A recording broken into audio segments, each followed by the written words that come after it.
So friends, अक्सर हमें बहुत ज्यादा क्यूरोसिटी रहती है जानने के लिए कि आखिर हमारे पीठ पीछे हमारे बारे में क्या गॉसिप किया जा रहा है, क्या बातचीत की जा रही है, हमारे बारे में तारीफ की जा रही है, बुराई की जा रही है। सब कुछ मैं इस रीडिंग के थ्रू देखने वाली हूँ। लेट्स सी आखिर क्यों बने हुए हो आप, चर्चा का विषय क्या रीजन है।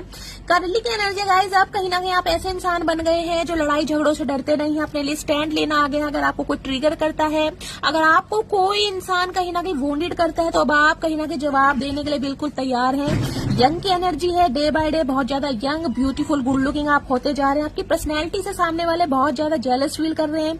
उन्हें लग रहा है कि आपकी जो ऑरा है बहुत ज्यादा प्योर है, आप बहुत ब्यूटीफुल है। जिस भी महफिल में जाते हैं महफिल की शान है।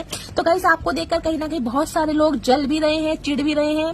ओवर की एनर्जी है, आपके अंदर एक एटीट्यूड आ गया है, बहुत मिस्टीरियस, बहुत सीक्रेटिव हो गए हैं। आपकी लाइफ में क्या कुछ चल रहा है किसी को कुछ नहीं पता चलता, और ना ही आप बताने दे रहे हैं। आपकी एनर्जी आगे बढ़ना आपने सीख लिया है, मतली बुबू।